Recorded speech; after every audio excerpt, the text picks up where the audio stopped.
Diary 66. Dear Diary, tonight, while I was sitting in Miss G's class at National University, listening to other student stories about their families, I couldn't help but remember my own.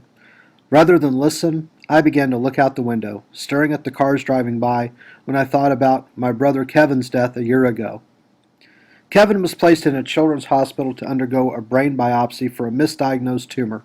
The surgery lasted all night.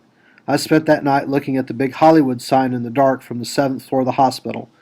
I saw people driving around in their cars, going about their business, not aware that they just passed by a hospital that was filled with children who were ill or near death. All I could do was sit in the waiting room, waiting. Kevin got out of surgery early the next morning. He was placed in the ICU, and only two people were allowed to see him at a time. I didn't know what to expect when my mother and I walked in. When I saw him, he was hooked up to various machines. Parts of his hair was shaved off, and his head was bandaged. The sight was gruesome. He hadn't woken up from the procedure yet. He looked like a mess, and I didn't know what to do. I just stood there and looked at him. I was afraid to touch him. After Kevin recovered in the ICU, they discovered that he was paralyzed on the left side of his body. He was moved to the physical therapy ward. The ward was on the sixth floor of the hospital, which was lit up and colorful.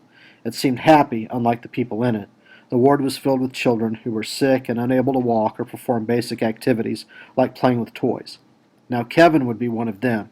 He stayed at the physical therapy ward for 3 months. He was hoping that he was going to be able to walk again, but he never did.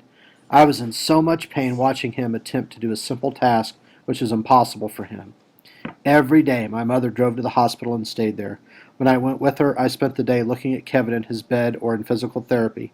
When I had a chance to run off, I would. I ran up to the roof, looked at the city, and thought about Kevin. I also thought about my dad. I wanted him to take me away from this place. Unfortunately, my father didn't have any idea that Kevin was even in the hospital because my parents were divorced. They haven't spoken to each other for 2 years. My mother thought it would be best if we didn't tell him about Kevin's illness. I wanted to tell him so I could feel like everything was going to be all right. But things weren't going to be all right, and this secret was my ball and chain.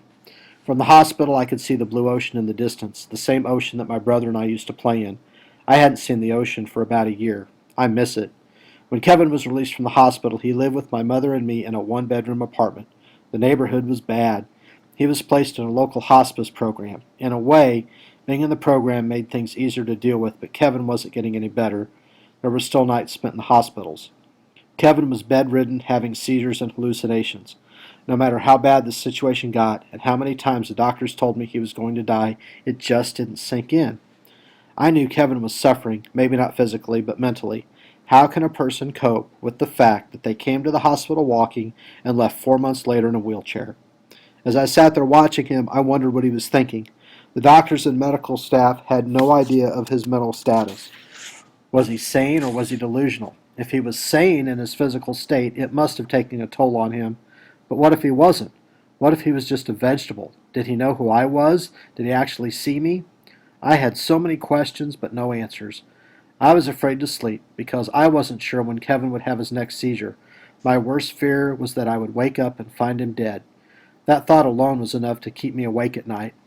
Months passed by, and Kevin saw his last Christmas and New Year, which was the worst time for all of us. We spent it in the hospital watching him choke on his food and water.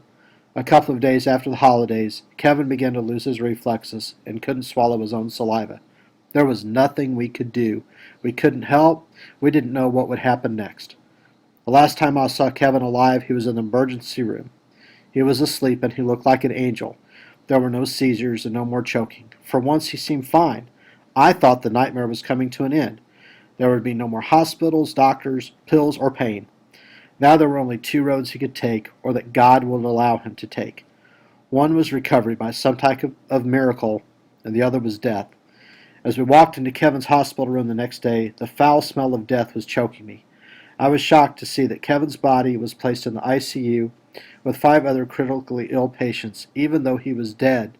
The nurse pulled open the curtains around his bed to show us Kevin's lifeless body to my mother and me. The nurses had already cleaned his body and placed him in a white body bag. Only his head was poking out. My mother broke down in tears, and I stood there in disbelief. He's dead. He's dead.